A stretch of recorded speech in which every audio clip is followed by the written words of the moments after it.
আসসালামু আলাইকুম, welcome to ইনভাস্টারিং। আমরা আজকে চলে আসলাম অষ্টম শ্রেণীর বিজ্ঞান বইয়ের তৃতীয় অধ্যায়। অধ্যায়ের নাম কি? ব্যাপন, অভিস্রবণ ও প্রস্রবণ। এই জিনিসগুলো তোমাদের কাছে নতুন মনে হলেও আমরা আজকে ক্লাসে এমন ভাবে শিখবো যাতে এই জিনিসগুলো আর কখনো না ভুলো।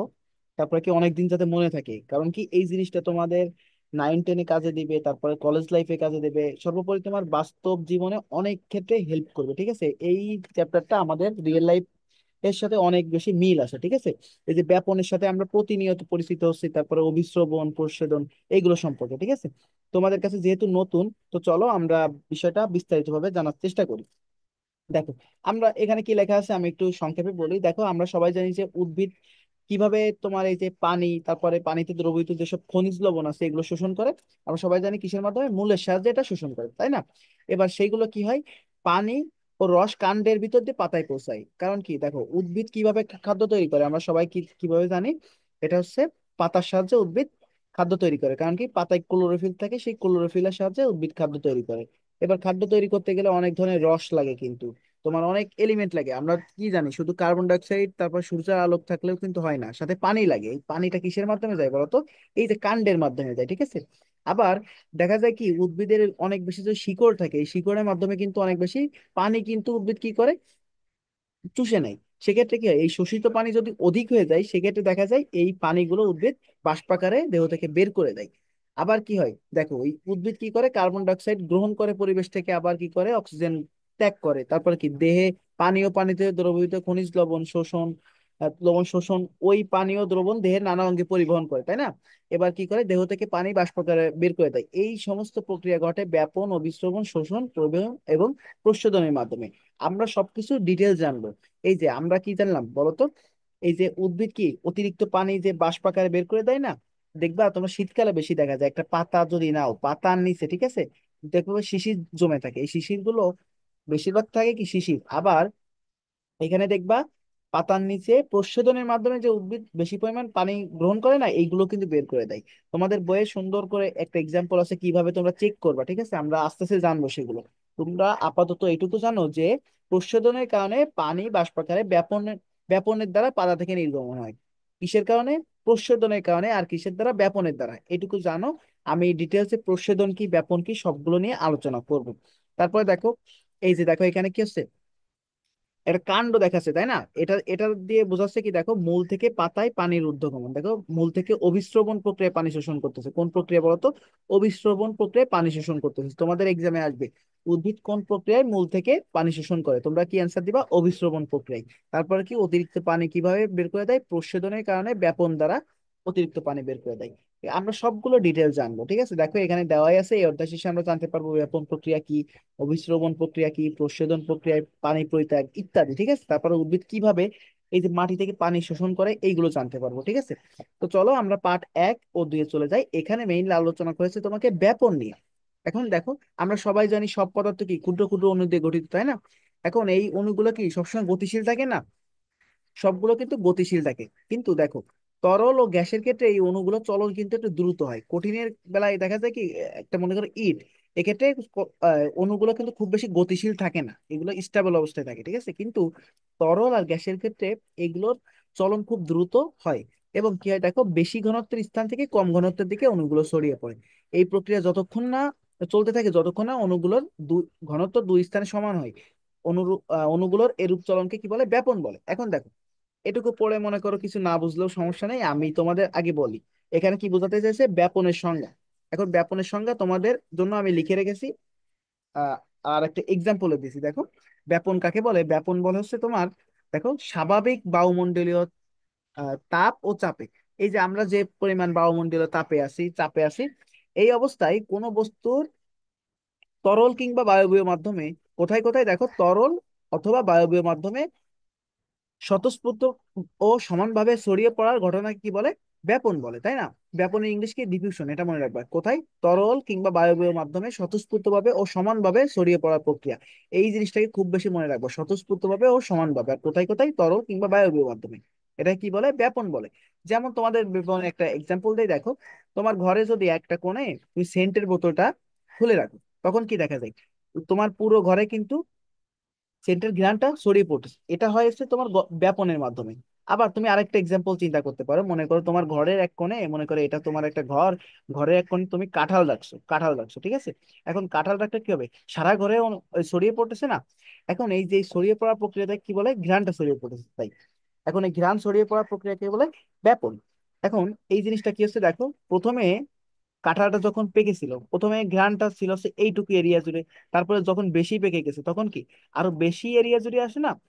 এইটা দ্বারা বোঝাতেছে যে বেশি ঘনত্বের স্থান থেকে কম ঘনত্বের দিকে অণুগুলো ছড়িয়ে পড়ে। তার মানে কি, বেশি ঘনত্ব বলতে কি বোঝায়, তুমি যখন একটা পারফিউমের বোতল খুলতেছো, পারফিউমের আশেপাশে যে ঘনত্বটা থাকে, মানে ঘ্রাণটা যেখানে বেশি থাকে সেটা কি বেশি ঘনত্ব। আর মনে করো ঘরে আরেকটা কোণে যেখানে কোথাও পারফিউম নেই, সেটা কি কম ঘনত্ব। এখন কি হবে বলো তো, এই যে পারফিউমের ঘ্রাণটা কই যাবে, বেশি ঘনত্ব স্থান থেকে কম ঘনত্ব স্থানে যাবে, এটা মনে রাখো। তুমি ব্যাপন মানে কি মনে রাখবা, বেশি ঘনত্ব থেকে কই যাচ্ছে বলতো, কম ঘনত্ব। এখন দেখো এখানে আরেকটা সংজ্ঞা আছে, আমি ওই সংজ্ঞাটা দিয়েছি, তোমরা স্ক্রিনশট নিয়ে রাখতে পারো। আরেকটা সংজ্ঞা কি, ব্যাপন চাপ কাকে বলে, এটা অনেক ইম্পর্ট্যান্ট আসতে পারে। দেখো ব্যাপন চাপ বলে আছে ব্যাপনকারী পদার্থের অণু পরমাণু গুলোর গতিশক্তির প্রভাবে। কেন, গতিশক্তির প্রভাবে এক প্রকার চাপ সৃষ্টি হয়। কিসের প্রভাবে বলতো, আবার বলতেছি, গতিশক্তির প্রভাবে, যার প্রভাবে অধিক ঘনত্বযুক্ত স্থান থেকে কম ঘনত্বযুক্ত স্থান, দেখো আবার আসলে সেম কথা, অধিক ঘনত্বযুক্ত স্থান থেকে কম ঘনত্বযুক্ত স্থানে অণুগুলো ছড়িয়ে পড়ে, এ প্রকার চাপকে কি বলে, ব্যাপন চাপ বলে। ঠিক আছে, এটা খুব বেশি মনে রাখবা। এরপর দেখো, আমরা কি জানি ব্যাপন প্রক্রিয়া কত সময় চলতে থাকবে, যত সময় পর্যন্ত এদের যে অণুগুলোর ঘনত্ব সর্বত্র সমান না হয়। ঠিক আছে, দেখো তুমি যদি তোমার রুমে একটা রুমে স্প্রে করো, তখন কি দেখা যাবে, ইনস্ট্যান্ট কিন্তু সারা রুমে একটা ঘ্রাণ ছড়িয়ে যাবে, মানে মনে হবে যে সব রুমে ছড়িয়ে পড়ছে। কিন্তু একটু সময় পর দেখা যায় ঘ্রাণটা কিন্তু আর আমাদের নাকে তেমন আসে না। কারণ কি, কারণ তখন হচ্ছে কি হয়, এই যে ঘ্রাণের যে ঘনত্ব সব জায়গায় সমান থাকে বলে আমাদের আর অত বেশি বোধ হয় না বিষয়টা, বুঝছো। এটা হচ্ছে বিষয়। এবার দেখ, অণুগুলোর ঘনত্ব সমান হওয়া মাত্রই ব্যাপন বন্ধ হয়ে যায়। ব্যাপন কখন বন্ধ হয় বলতো, ব্যাপন বন্ধ হয় যখন হচ্ছে অণুগুলোর ঘনত্বটা সমান হয়। ঠিক আছে, এটা মনে রাখবা। তারপরে দেখো আরো রিয়েল লাইফ এক্সাম্পল দেখবো আমরা। আমরা এই যে পারফিউমের যেটা দেখলাম, পারফিউমটা কোথায় দেখলাম, এটা হচ্ছে তোমার বায়বীয় মাধ্যমে। এরপর দেখবো আমরা তরল মাধ্যমে কিভাবে হয়। ঠিক আছে, আমরা আস্তে আস্তে আসতেছি বিষয়টা। দেখো ব্যাপন কি, তা কয়েকটি পরীক্ষার মাধ্যমে সহজে বোঝা যায়।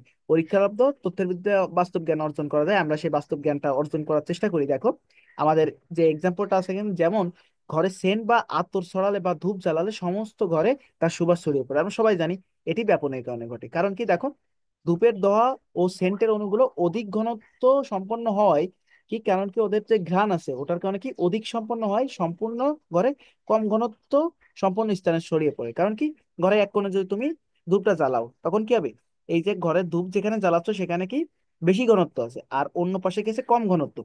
তখন কি হচ্ছে দেখো, বেশি ঘনত্ব স্থান থেকে কম ঘনত্ব স্থানে ছড়িয়ে পড়তেছে, তাই সমস্ত ঘরে সুবাসে ভরে যায়। এটা কিসের জন্য ছিল, এটা ছিল হচ্ছে গ্যাসীয় পদার্থের জন্য ব্যাপনের উদাহরণ। এবার আসবো আমরা কিসের জন্য, এবার আসবো তরলের জন্য, তরল পদার্থে। দেখো তুমি যদি একটা জিনিস চিন্তা করো, তুমি প্রথমে মনে করো গরম পানির ভিতরে টি ব্যাগ রাখলে, তাই না, টি ব্যাগ রাখলে কি হয়, প্রথমে হালকা লাল হয়, পরে কি আস্তে আস্তে গাঢ় লাল হয় না। এটা কিন্তু এক ধরনের ব্যাপনের উদাহরণ। কারণ কি, এই যে তোমার চায়ের যে কালার, টি ব্যাগের কালারে কি ছিল, এখানে ছিল অধিক ঘনত্ব, আর পরবর্তীতে কি আছে, ব্যাপনের কারণে কম ঘনত্ব স্থান, মানে এই পানির দিকে বেশি পরিমাণে ছড়িয়ে যাচ্ছে। এটা কি একটা ব্যাপনের উদাহরণ। এখন তোমাদের বই আরেকটা এক্সাম্পল আছে কি, সেটা হচ্ছে পানিতে তুতের ব্যাপন প্রক্রিয়া পর্যবেক্ষণ। এখন দেখো এখানে কি আছে, তিনটা ছবি আছে। প্রথম কি, তুতের কেলাস দেওয়া আছে, তুতের কেলাস বলতে বোঝায় এই যে মিশ্রি চেনো তোমরা, চিনির মতো দেখতে, কিন্তু এটা কি একটা ক্লাস। কেলাস বলতে বোঝায় এই যে দানা দানা যুক্ত হলে তাকে ক্লাস বলে। এখন তোমাদের একটা জিনিস এক্সট্রা শিখাই, যে তুতে বলছে না, তুতে দেখতে হয় নীল। এখন তুতের সংকেত হচ্ছে কপার সালফেট এবং 5 অণু পানি। কপার সালফেট এবং 5 অণু পানি, তোমরা লিখবা CuSO4, তারপর ডট দিয়ে 5H2O। ঠিক আছে, এটা হচ্ছে তোমার কপার সালফেট বা তুতের সংকেত। এটাকে অনেক সময় ব্লু ভিট্রিয়ল বলে। ঠিক আছে, তোমরা যখন 9-10-এ কেমিস্ট্রি পড়বা তখন তোমরা আরো ডিটেলস জানতে পারবা। এখন আপাতত একটু জানিয়ে রাখলাম তোমাদের।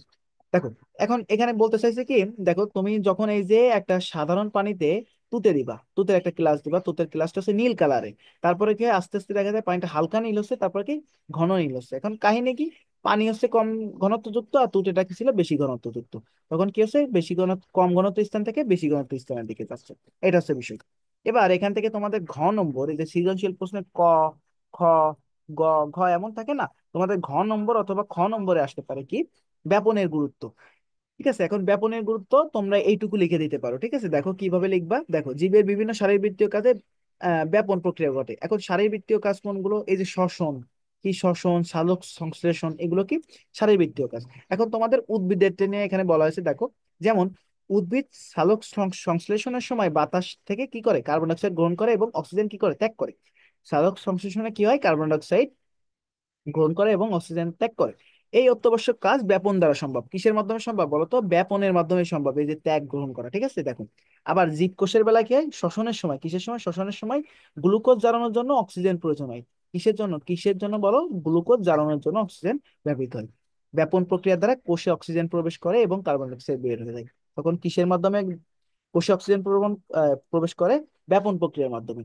এবং কি হয় দেখো, উদ্ভিদ দেহে শোষিত পানি বাষ্পাকারে প্রস্বেদনের মাধ্যমে দেহ থেকে ব্যাপন প্রক্রিয়া বের করে দেয়। আমরা প্রথমেই জেনেছি কি, প্রস্বেদনের মাধ্যমে যে পানি বের করে দেয়, এটা কিসের মাধ্যমে? ব্যাপন প্রক্রিয়ার মাধ্যমে, ঠিক আছে।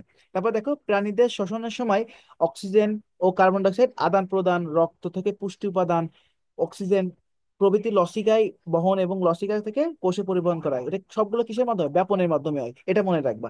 কি কি দেখো, প্রাণীদেহের শ্বসনের সময় কার্বন ডাই অক্সাইডের আদান প্রদান কিসের মাধ্যমে? ব্যাপনের মাধ্যমে। তারপরে কি, রক্ত থেকে পুষ্টি উপাদান শোষণ, এটা কিসের মাধ্যমে হয়?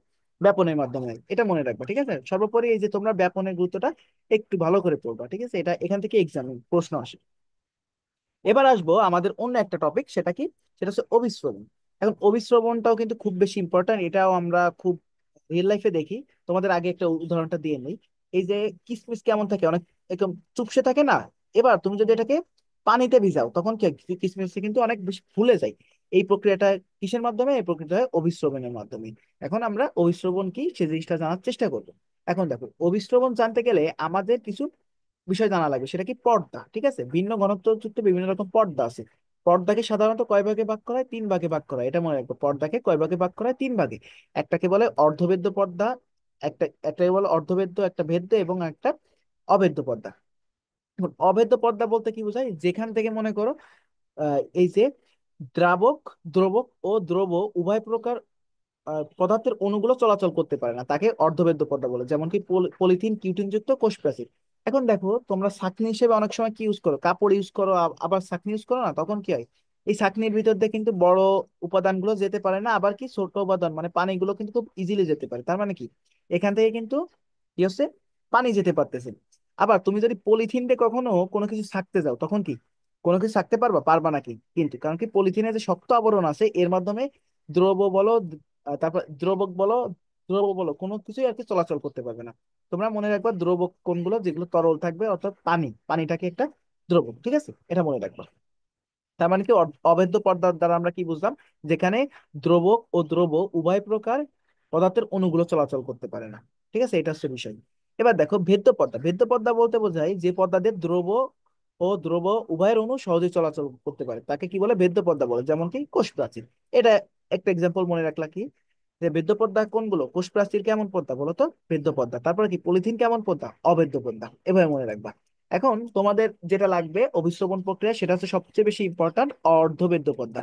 দেখো, যে পর্দা দিয়ে কেবল দ্রবণের দ্রাবক অণু, উদ্ভিদের ক্ষেত্রে পানি, আমি আগেই বলেছি দ্রাবক অণু বলতে কি বোঝায়, পানি চলাচল করতে পারে, কিন্তু দ্রব অণু চলাচল করতে পারে না, তাকে কি বলে? অর্ধবেদ্য পর্দা বলে। এটা মনে রাখবা কি, দ্রবণের, আচ্ছা দেখো, দ্রবণ জিনিসটাকে আমি একটু লিখি। দ্রবণ জিনিসটা বলতে বোঝায়, দ্রবণ হচ্ছে দ্রব এবং দ্রাবকের সমন্বয়ে গঠিত হয়, ঠিক আছে। এখন দ্রাবক বলতে বোঝায় পানি, আর দ্রব বলতে বোঝায় আরেকটা জিনিস। মনে করো যদি বলা হয় তোমাকে শরবতের দ্রবণ, তখন কি বলবা? শরবত বানানো হয় কি দিয়ে? চিনি দিয়ে এবং পানি দিয়ে। এখন এখানে দ্রব কি? দ্রব হচ্ছে চিনি, আর দ্রাবক কি? পানি। এখন এক্ষেত্রে কি হচ্ছে অর্ধবেদ্যর বেলায়, যে যে পর্দা দিয়ে কেবল দ্রবণের দ্রাবক অণু চলাচল করতে পারে কিন্তু দ্রব অণু চলাচল করতে পারে না, তাকে কি বলে? অর্ধবেদ্য পর্দা বলে। এখন এই যে অর্ধবেদ্য পর্দাকে অনেক সময় বলা হয় বৈষম্য ভেদ্য পর্দা, বৈষম্য ভেদ্য। এখন কেন বৈষম্যবদ্ধ পর্দা বলা হয়? কারণ কি, এখানে দেখো বৈষম্য সৃষ্টি হচ্ছে, দ্রাবকের অণু যেতে পারতেছে কিন্তু দ্রবের অণু যেতে পারতেছে না, এই কারণে কি একে বৈষম্যবদ্ধ পর্দা বলে। যেমন তোমাকে উদাহরণ দেওয়া আছে, দেখো কোষ পর্দা, তারপর কি ডিমের খোসার ভিতরের পর্দা।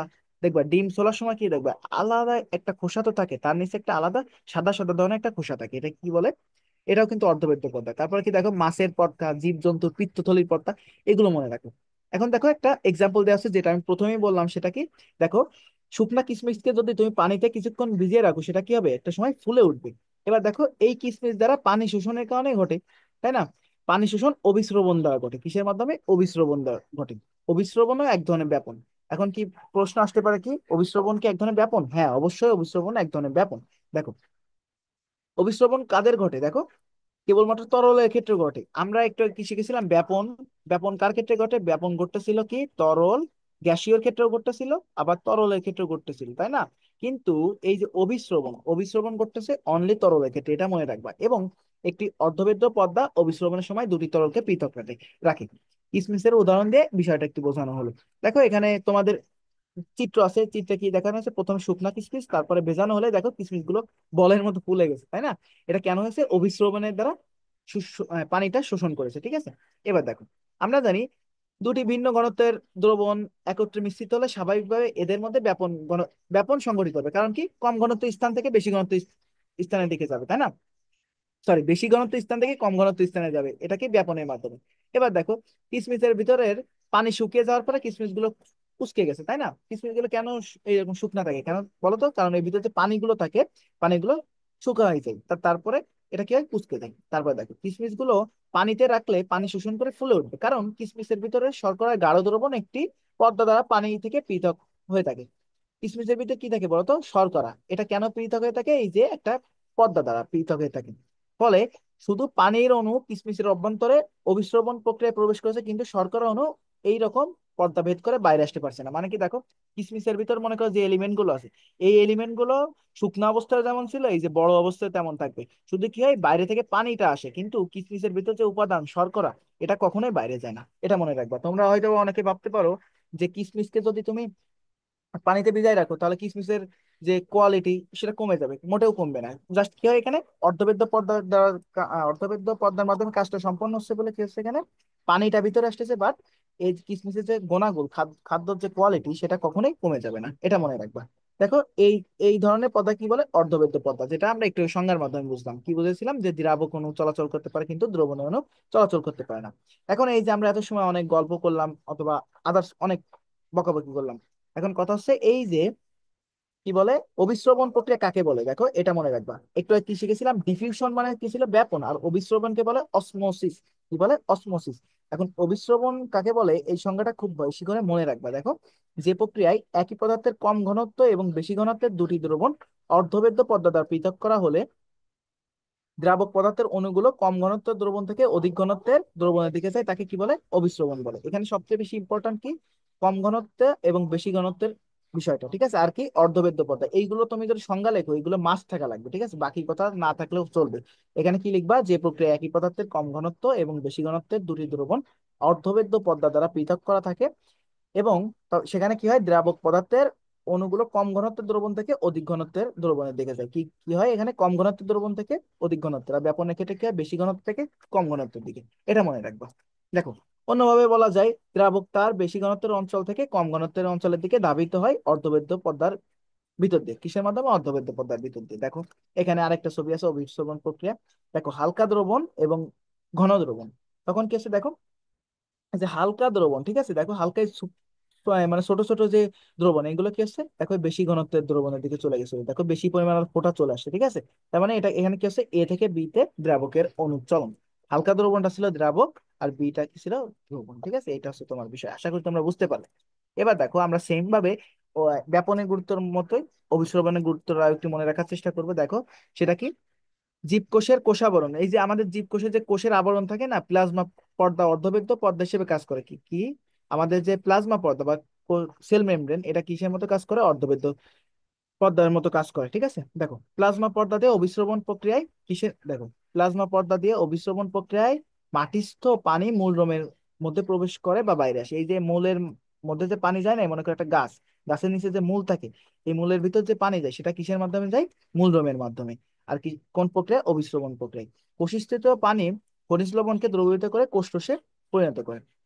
দেখো, কোষের ভিতর যে পানি থাকে, সেই পানি কোষের প্রশিষ্ট পানি প্লাস খনিজ লবণ, খনিজ লবণ এই দুইটা দ্রবীভূত হয়ে কি তৈরি করে জানো?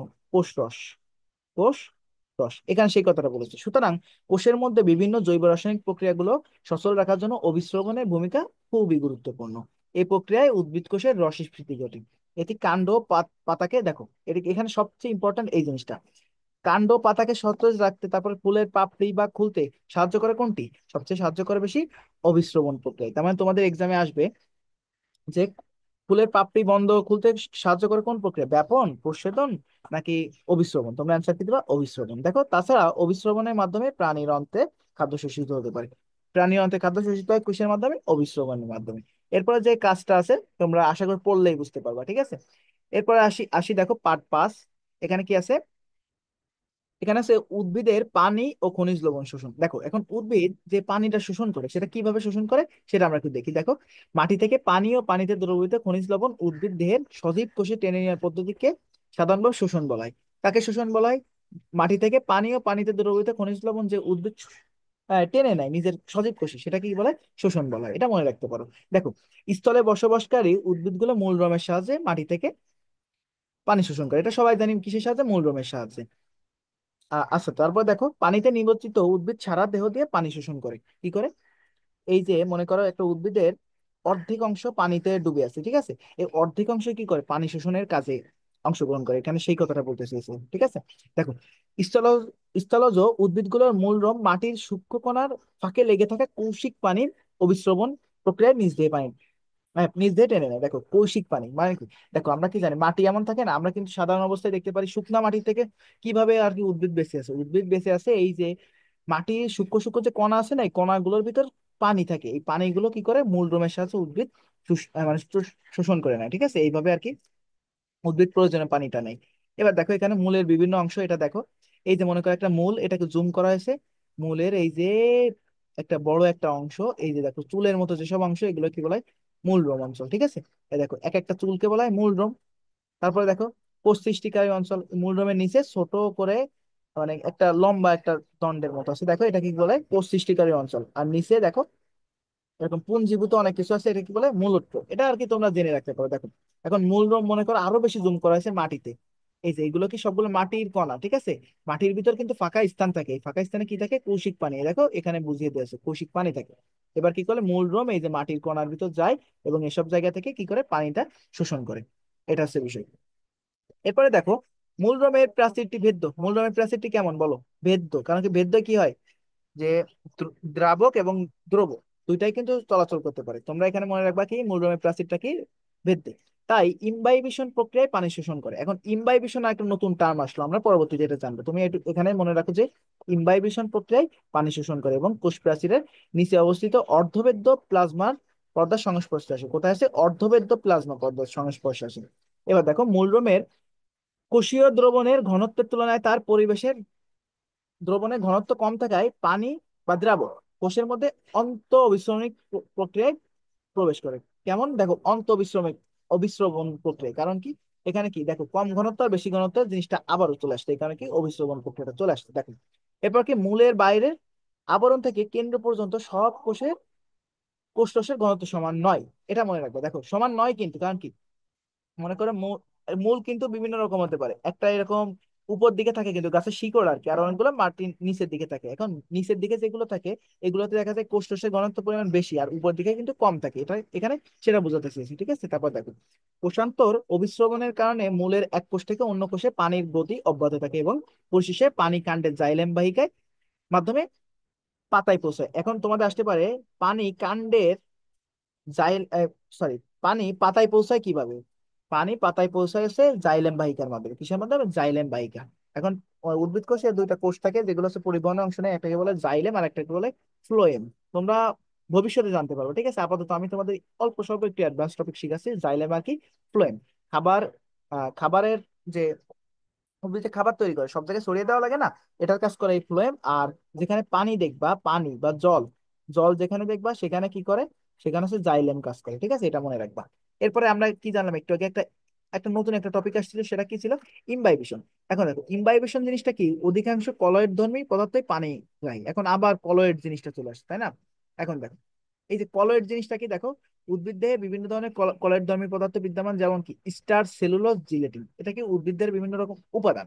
যেমন কি আহ যেমন শর্করা আমিষ থাকে না, ঠিক সেম ভাবে স্টার্চ একটা উপাদান, সেলুলোজ একটা উপাদান, জিলেটিন একটা উপাদান। ঠিক আছে, দেখো এখান থেকে কি জানলাম আমরা?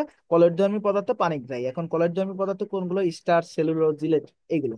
এবার দেখো, এইসব পদার্থ তাদের কলোইডধর্মী গুণের জন্যই পানি শোষণ করতে সক্ষম। এখন কেন বলতো পানি শোষণ করে স্টার্চ? কারণ কি, এদের কলোইডধর্মী গুণের জন্য।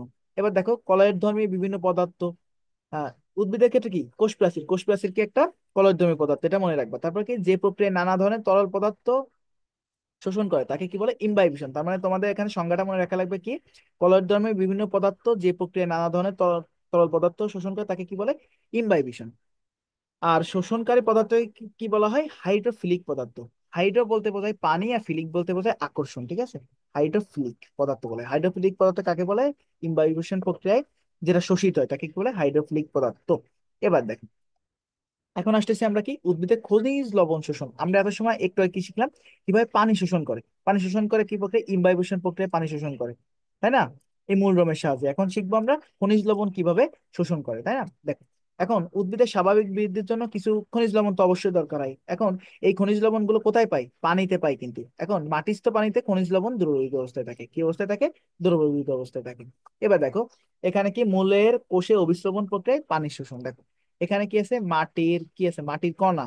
দেখো এগুলো, এগুলো কি মাটির কণা, এর ভিতর কি আছে? মূল রোম। এবার দেখো, আর এই যে এগুলো কি মূল ত্বক। দেখো কি হচ্ছে, মূল রোম থেকে এই যে পানি শোষণ করে, এই দেখো এই তীর চিহ্ন দিয়ে বোঝাচ্ছে কি অন্ততকে জাইলেমের দিকে যাচ্ছে। ঠিক আছে, তারপর কি বহিস্তর, অন্ততক।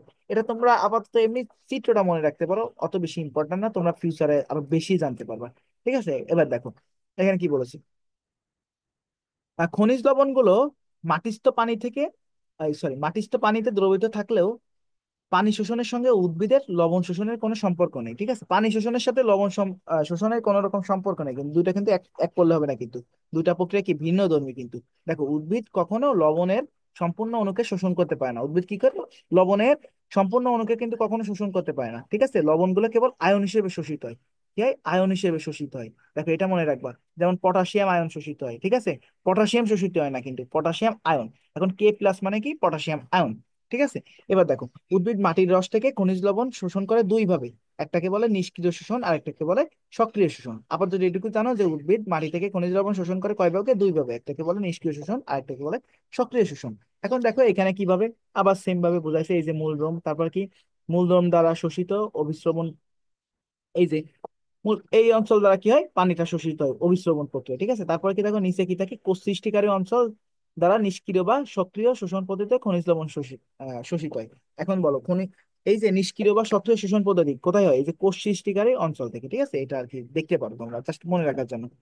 এরপরে আছে তোমাদের, আজকে আমরা লেকচারটা শেষ করে দিই, একদিনে আর কি সবকিছু শেষ করে দিই। ঠিক আছে, এরপর আছে কি দেখো, প্রচ্ছেদন, পার্ট 6, প্রচ্ছেদন। এখন প্রচ্ছেদনের আরেক নাম কি? বাষ্পমোচন। কি বলা হয়? বাষ্পমোচন। এখন আরেক, আমরা একটু কি শিখছিলাম, অর্ধবেদ্য পদ্মাকে কি বলা হয়? বৈষম্যবেদ্য পদ্মায়। সেম ভাবে প্রচ্ছেদনকে কি বলা হয়? বাষ্পমোচন। এই দুইটা নাম কিন্তু মনে রাখবা। এটা কি একটা বিশেষ শারীরবৃত্তীয় প্রক্রিয়া। কি প্রক্রিয়া? শারীরবৃত্তীয় প্রক্রিয়া। দেখো আমরা পূর্বের পাঠে জেনেছি, কি জেনেছিলাম বলতো? শারীরবৃত্তীয় মানে যে কাজগুলো আছে এগুলো কিন্তু উদ্ভিদের জন্য খুব ইম্পর্টেন্ট। তাই দেখো, উদ্ভিদ মূল রোমের সাহায্যে মাটি থেকে প্রচুর পরিমাণ পানি শোষণ করে, আমরা আগেই জেনেছি। তারপরে কি, শোষিত পানির কিছু অংশ উদ্ভিদ তার বিভিন্ন বিপাকীয় কাজে ব্যবহার করে, এবং বাকি অংশ বাষ্পাকারে বায়ুমণ্ডল পরিত্যাগ করে। এখন এই যে দেখো, উদ্ভিদ দেহ অভ্যন্তর থেকে পাতার মাধ্যমে বাষ্পাকারে পানির এই নির্গমন প্রক্রিয়া কি বলে? প্রস্বেদন বা বাষ্পমোচন বলে। তার মানে কি কি আমরা কি জানলাম? তো উদ্ভিদ যে বেশি পরিমাণ পানি শোষণ করে, এবং সেই জিনিসটা কি করে, যদি দেহ অভ্যন্তর থেকে, দেহ অভ্যন্তর বলতে বলতে দেহের ভিতর থেকে পাতার মাধ্যমে বাষ্পাকারে যদি সেটাকে নির্গমন করে দেয়, সেটাকে কি বলে? প্রস্বেদন বা বাষ্পমোচন। এটা সংজ্ঞাটা মনে রাখবা। দেখো, প্রস্বেদন প্রধানত হয় কিসের মাধ্যমে? পত্ররন্ধ্রের মাধ্যমে। কিসের মাধ্যমে? পত্ররন্ধ্রের মাধ্যমে, অর্থাৎ পাতার মাধ্যমে হয়। এছাড়া কাণ্ড ও পাতার কিউটিকল এবং কাণ্ডের ত্বকে অবস্থিত লেন্টিসেল নামক এক বিশেষ অঙ্গের মাধ্যমে অল্প পরিমাণ প্রস্বেদন হয়। আচ্ছা দেখো, তোমাদের আসতে পারে কিউটিকল কোথায় থাকে? কিউটিকল থাকে হচ্ছে, কিউটিকল থেকে পাতায়, পাতায়। আর লেন্টিসেল কোথায় থাকে? লেন্টিসেল থেকে কাণ্ডে, কাণ্ড। ঠিক আছে, এটা মনে রাখবা। এখন প্রস্বেদন হয় মেইনলি কোথায়? পত্ররন্ধ্রের মাধ্যমে। পাতায় এই যে পাতা নাই, পাতার কিন্তু অনেক ক্ষুদ্র ক্ষুদ্র অংশ আছে, ক্ষুদ্র ক্ষুদ্র ছিদ্র আছে, এগুলোকে বলে পত্ররন্ধ্র। ঠিক আছে, এবার দেখো, এখন প্রস্বেদন কোথায় সংঘটিত হচ্ছে? তার ভিত্তিতে প্রস্বেদনকে কয় ভাগে ভাগ করা হয়েছে? 3 ভাগে ভাগ করা হয়েছে। প্রথমটাকে বলে পত্ররন্ধ্রীয় প্রস্বেদন, যেটা কি হয় পাতার মাধ্যমে। তারপরটাকে বলে ত্বকীয় প্রস্বেদন বা কিউটিকুলার প্রস্বেদন। তারপরটাকে লেন্টিকুলার আর প্রস্বেদন বলে, ঠিক আছে। ত্বকের মাধ্যমে যেটা যেটা হয় সেটাকে বলে কিউটিকুলার। কিউটিকল মানে কি, ত্বক, ঠিক আছে। এবার দেখো, এখানে পত্ররন্ধ্রের একটা চিত্র আছে, চিত্রটা মনে রাখতে পারো।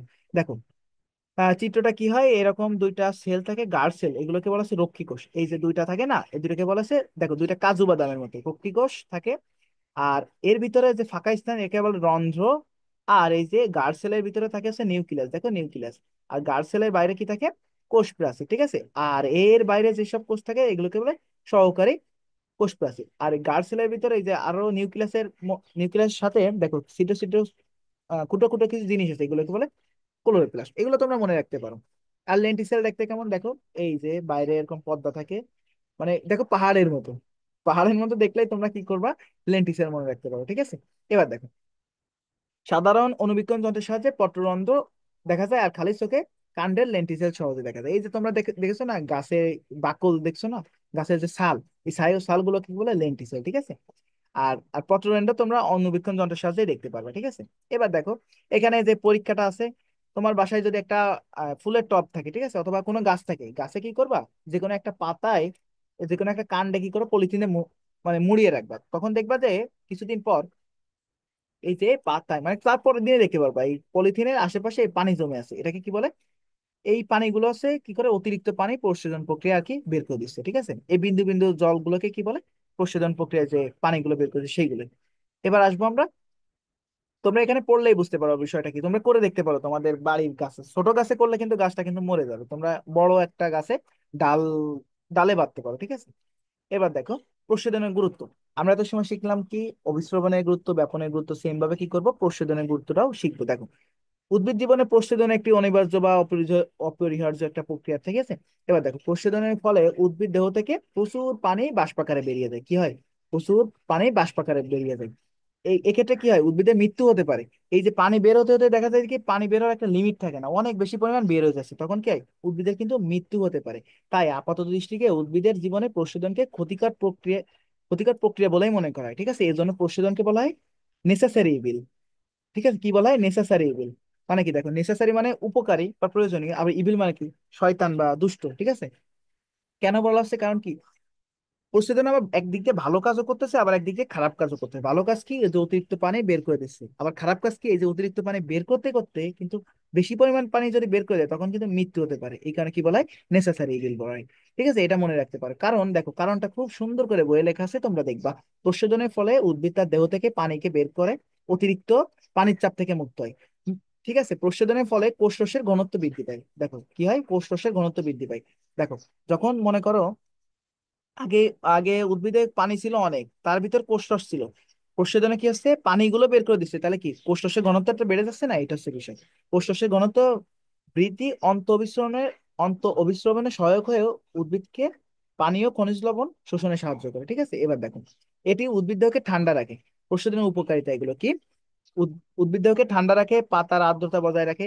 প্রশোধনের ফলে খাদ্য তৈরির জন্য পাতায় অবিরাম পানি সরবরাহ সম্ভব হয়। এই যে খাদ্য তৈরির জন্য পানি লাগে না, এটা কিসের মাধ্যমে, এই যে প্রশোধনের মাধ্যমে অবিরাম চলতে থাকে, ঠিক আছে। পাতায় প্রশোধনের ফলে জাইলেম বাহিকায় পানির যে টান সৃষ্টি হয় তা মূলরোম কর্তৃক পানি শোষণ ও উদ্ভিদের শীর্ষে পরিবহনে সাহায্য করে। দেখো আবার এই পানি রিলেটেড কথা আসছে না, এখানে কোন বাহিকা, জাইলেম বাহিকা, ঠিক আছে। তারপরে দেখো, এই মোটমাট তুমি এখান থেকে একটু মনে রাখবা, সবকিছু মুখস্থ করার চেষ্টা করবে, এই যে গুরুত্বগুলো তোমাদের এক্সামে প্রচুর আসবে, আর এমসিকিউ তে তো আসবে, এটা তো বলা বাহুল্যই, ঠিক আছে। তারপর দেখো, উদ্ভিদের প্রশোধন প্রক্রিয়া সালোক সংশ্লেষণ ও শ্বসনের মতো পরিবেশ তেমন কোনো প্রভাব রাখে না, ঠিক আছে। মানে সালোক সংশ্লেষণ যেমন প্রভাব রাখে যে পরিবেশে, কার্বন ডাই অক্সাইড কি করে, গ্রহণ করে, অক্সিজেন ত্যাগ করে, ঠিক আছে। কিন্তু প্রশোধন তেমন খুব বেশি গুরুত্বপূর্ণ ভূমিকা পালন করে না। তবে পানি চক্রে বাষ্পীভবনে, অর্থাৎ ভূপৃষ্ঠের পানি জলীয় বাষ্প হিসেবে বায়ুমণ্ডলে প্রেরণ করতে স্থলজ উদ্ভিদের প্রশোধন প্রক্রিয়া ভূমিকা রাখে, ঠিক আছে। প্রশোধনের ফলে প্রচুর পানি বাষ্পাকারে বায়ুমণ্ডলে পৌঁছায়। এই যে বায়ুতে কিন্তু যে আর্দ্রতা থাকে, আর্দ্রতা রক্ষা করতেও কিন্তু প্রশোধন গুরুত্বপূর্ণ ভূমিকা পালন করে। কারণ কি, এই উদ্ভিদ কি করে, তার যে অতিরিক্ত পানি যে শোষিত হয়েছে, এই শোষিত পানিগুলো কি করে, ত্যাগ করে দেয়, এটা হচ্ছে বিষয়। তারপরে দেখো, আমাদের আজকে লাস্ট টপিক, একেবারে লাস্ট পার্ট, সেটা কি, পানি ও খনিজ লবণের পরিবহন, সেটা কি দেখো, আমরা ইতিমধ্যে জেনেছি কি, উদ্ভিদ কি করে, মূল রোমের সাহায্যে মাটি থেকে পানি ও খনিজ লবণ শোষণ করে। এই পানি ও খনিজ লবণকে কাণ্ড ও শাখার পোশাকের মাধ্যমে কি হয়? পাতাতে পৌঁছানো দরকার। কারণ কি, এই যে পাতার মাধ্যমে কি হয় দেখো, পাতায় প্রধানত এগুলোকে সালোক সংশ্লেষণ প্রক্রিয়ায় খাদ্য তৈরির রসদ হিসেবে কাজ করে, তাই না? এবার দেখো কি হয়, এখানে পাতায় তৈরি খাদ্য উদ্ভিদ তার দেহের বিভিন্ন অংশে তা কি হয় দেখো, কাণ্ড শাখা প্রশাখায় পাঠিয়ে দেয়। যে খাদ্য তৈরি করে সেটা সব জায়গায় পাঠানো লাগবে না, সেটা কিভাবে করে? কাণ্ড ও শাখা প্রশাখায় পাঠিয়ে দেয়।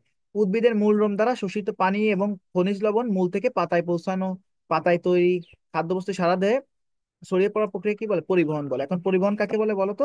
উদ্ভিদের মূল রোম দ্বারা শোষিত পানি ও খনিজ লবণ মূল থেকে পাতায় পৌঁছানো। প্রথম কাজ কি হয় এখানে? প্রথমে যে মূলধন দিয়ে পানিটা শোষণ করে, খনিজ লবণ মূল থেকে পাতায় পৌঁছায়, তারপরে কি হয়? পাতায় যে তৈরিকৃত খাদ্যবস্তু সেটা আবার ছড়িয়ে দেওয়ার প্রক্রিয়া কি বলে? পরিবহন বলে। দেখো, শোষণের মতো পরিবহন পদ্ধতি উদ্ভিদের জন্যও কিন্তু গুরুত্বপূর্ণ ভূমিকা পালন করে। দেখো, শুধুমাত্র শোষণ করলেই হবে না কিন্তু, কারণ কি, এই যে খাবারগুলো কিন্তু পরিবহন করতে হবে, তাই না? দেখো, তুমি যদি বিয়ে বাড়ির কথা চিন্তা করো, তুমি শুধু বাজারই করলে, বাজার করে রান্না করলে, সেগুলো যদি তুমি প্রোভাইড না করো সবার কাছে, মানে সবাইকে যদি খাবার না দাও, তাহলে কি হবে? জিনিসটা কিন্তু, কাজটা সম্পূর্ণ হবে না, মানে ভালো দেখাবে না। এই কারণে কি, পরিবহন জিনিসটাও সেম ভাবে আমাদের খাবার বন্টনের মতো এটাও খুব গুরুত্বপূর্ণ একটা ভূমিকা পালন করে। দেখো, আমি একটু আগে বলছিলাম কি, জাইলেম ও ফ্লোয়েম নামক পরিবহন টিস্যুর মাধ্যমে উদ্ভিদে পরিবহন ঘটে। জাইলেমের মাধ্যমে কি হয়? জাইলেমের মাধ্যমে মূল দ্বারা শোষিত পানি পাতায় পৌঁছায় এবং ফ্লোয়েম দ্বারা পাতায় উৎপন্ন তরল খাদ্য সারা দেহে প্রবাহিত হয়। আমি একটু আগে বলেছিলাম কিন্তু, ফ্লোয়েম দ্বারা কি খাদ্য, আর জাইলেম দ্বারা জল বা পানি। ঠিক আছে, এবার দেখো, সুতরাং জাইলেম ও ফ্লোয়েম হলো উদ্ভিদের পরিবহনের পথ। কেন? কারণ কি, জাইলেমের মাধ্যমে পাতায় পানি পৌঁছায়, তারপরে কি ফ্লোয়েম দ্বারা পাতা উৎপন্ন তরল খাদ্য সারা দেহে পরিবর্তিত হয়। অর্থাৎ আমি কি বলতে পারি? জাইলেম ও ফ্লোয়েম কি উদ্ভিদের পরিবহনের পথ।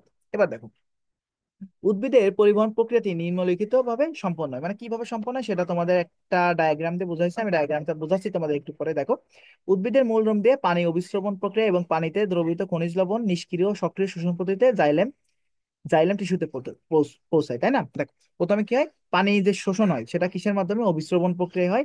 সেটা কিসের মাধ্যমে? দেখো, সক্রিয় ও নিষ্ক্রিয় শোষণের মাধ্যমে জাইলেম টিস্যুতে পৌঁছায়। তারপর কি হয়? জাইলেমের মাধ্যমে উদ্ভিদ দেহে রসের ঊর্ধ্বমুখী পরিবহন পরিবহন করে। কারণ কি, দেখো, নিচে থেকে যখন এই শিকড় থেকে পানিগুলো শুষে নিচ্ছে, তখন কি ঊর্ধ্বমুখী পরিবহন হচ্ছে না? এটা মনে রাখবা। তারপরে কি দেখো, ফ্লোয়েমের মাধ্যমে পাতায় তৈরি খাদ্য রসের উভমুখী পরিবহন হয়। কারণ কি, দেখো, খাবার তৈরি হচ্ছে কিন্তু পাতায়, তাই না? পাতায় তৈরি হচ্ছে। এখন পাতায় তৈরি হলেও সেটা কিন্তু উপরের দিকেও যায়, আবার নিচের দিকেও যায়। কারণ কি, মূলেরও তো খাবার দরকার, তাই না? এই কারণে কি হয়, ফ্লোয়েমের মাধ্যমে যেটা হয় সেটাকে উভমুখী, আর জাইলেমের মাধ্যমে যেটা হয় সেটাকে ঊর্ধ্বমুখী পরিবহন। এবার দেখো, উদ্ভিদের সংবহন বা পরিবহন বলতে প্রধানত ঊর্ধ্বমুখী পরিবহন এবং নিম্নমুখী পরিবহনকে বোঝায়। তার মানে তোমাদের যদি বলে যে উদ্ভিদের সংবহন বা পরিবহন বলতে কি বোঝায়, তোমরা কি বলবা? মেইনলি বোঝায় কি, প্রধানত বোঝায় হচ্ছে ঊর্ধ্বমুখী পরিবহন এবং নিম্নমুখী পরিবহনকে বোঝায়। এবার দেখো, মাটি থেকে মূলরোমের দ্বারা শোষিত পানি ও খনিজ লবণ, আহ খনিজ লবণের দ্রবণ যে জাইলেম বাহিকার মধ্যে দিয়ে পাতায় পৌঁছায়, তা একটি পরীক্ষার মাধ্যমে প্রমাণ করা যায়। দেখো, এখানে আমরা যখন ক্লাস 8-এ ছিলাম তখন এই পরীক্ষাটা করেছিলাম, ঠিক আছে? এটা গ্রাম অঞ্চলে বেশ পরিচিত একটা গাছ। এটাকে অনেকে আবার খায়, পেপারোমিয়া গাছ, ঠিক আছে? দেখো, আমি তোমাদের ডিটেলসে বলতেছি বিষয়টা কি হবে, তার আগে ডায়াগ্রামটা একটু বলি। দেখো, ডায়াগ্রামে কি হচ্ছে, এই নিচে থাকে মূল। দেখো, এই মূলের মাধ্যমে কি হচ্ছে, এই যে পানি শোষণ করতেছে। দেখো, জাইলেম টিস্যু কি করতেছে, মূল থেকে পানি ও দ্রবীভূত খনিজ লবণ উপরের দিকে পরিবহন করতেছে। তারপরে কিছু দেখো, এখানে পাতায় যে খাদ্যগুলো তৈরি করতেছে, দেখো, পাতা, এখানে আবার চিহ্ন আছে। দেখো, পাতা কি করতেছে, প্রস্বেদনের সাহায্যে পানিগুলোকে বের করে দিচ্ছে। আবার যে যে প্রস্তুতকৃত খাদ্য সেটা উপরের দিকেও দিচ্ছে, আবার নিচের দিকেও দিচ্ছে, ঠিক আছে? এখানে সেটা বুঝেছে, ঠিক আছে? উদ্ভিদের পরিবহন উভমুখীটা বুঝেছে।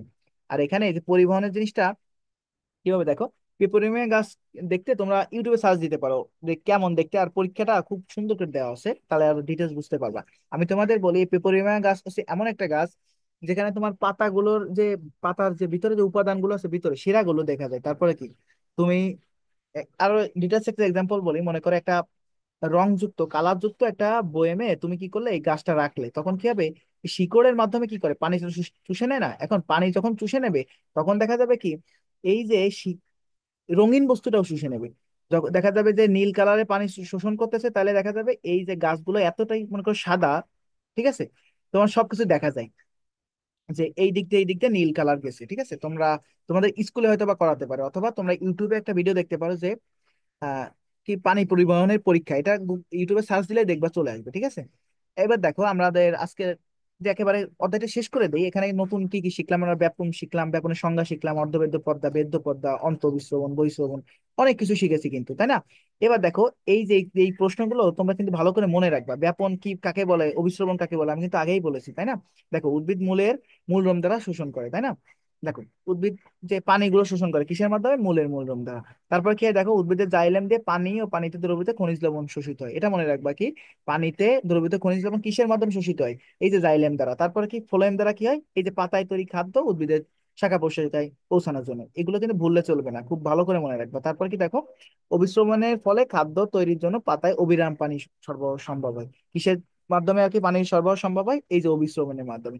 তারপর কি হয়, দেখো প্রস্রবণের ফলে জাইলেম বাহিকায় যে টান সৃষ্টি হয় তা মূলরোম কর্তৃক পানি শোষণে সাহায্য করে। এই যে টানের কথা বলতেছে না, দেখো তুমি যখন পাতা থেকে পানিগুলো বের করে দিচ্ছ, তখন হচ্ছে বের করে দিচ্ছ, আবার কিন্তু অভাব পড়তেছে না একটা, অভাব পড়তেছে কিন্তু পানির। এই অভাবটাকে বলেছে টান। আর এই যে অভাবের জন্য আর কি করে, মূলরম পানি থেকে খাদ্য লবণ শোষণ করে। আমি নেক্সট কোনো ভিডিওতে তোমাদের এই যে অনুশীলনের প্রশ্নগুলো নিয়ে আলোচনা করব। আশা করি তোমরা বুঝতে পেরেছো। যদি ভিডিওটি ভালো লেগে থাকে অবশ্যই চ্যানেল সাবস্ক্রাইব করতে পারো, লাইক কমেন্ট করতে পারো। আর পরবর্তী লেকচার গুলো পেতে অবশ্যই বেল বাটনটি প্রেস করতে পারো। ধন্যবাদ সবাইকে ভিডিওটি দেখার জন্য।